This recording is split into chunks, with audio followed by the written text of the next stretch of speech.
Magkatay kami ng manok, guys. Ayan. Ito turbo namin. Ito turbo ni Mama. Ayan.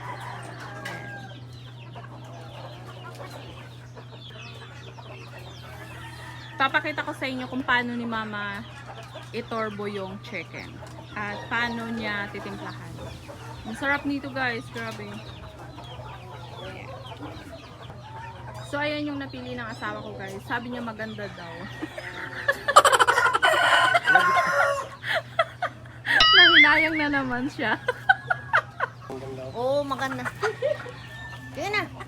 Malapit na raw kasi mag-itlog. Kaya lang si Mama nakapakulo na ng tubig.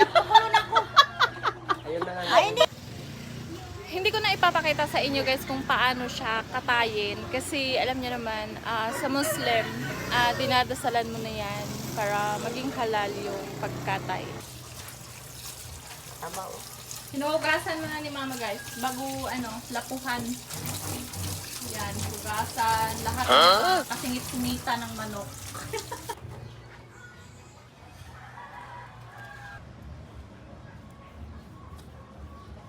Nanguha kami ng sampalok, guys, kasi ilalagay namin sa tiyan ng manok. Ginaganyan sa para matanggal yung mga maliliit na balahibo.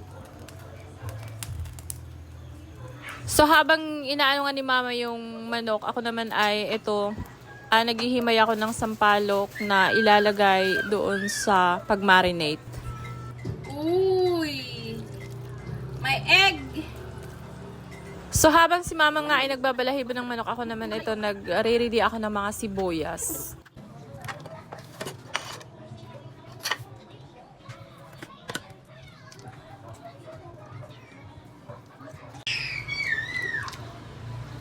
So yun na nga, guys, kung mapapansin niyo yung pag-marinate ni Mama, sinama niya yung atay at saka yung balon-balunan.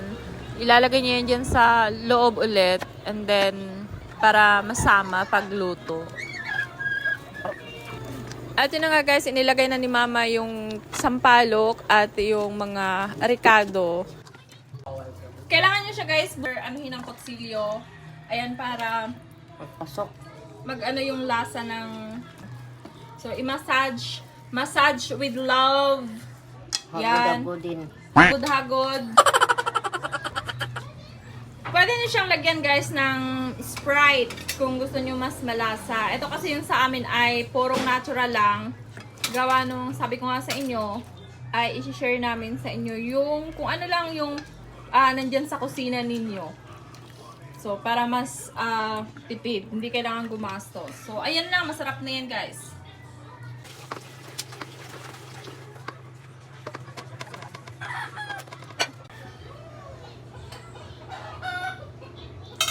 Yan, na-assemble na, guys, yung turbo.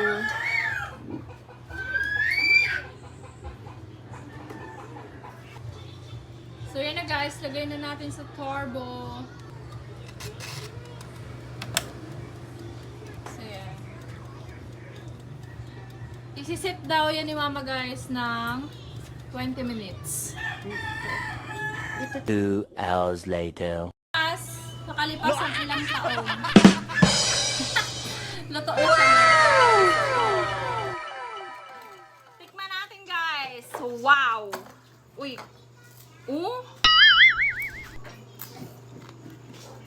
Ga. Sabi ko na. Tama lang yan. Sarap. Kaya nga. Woo! That's it, my video for today, guys. See you in my next one. Bye-bye!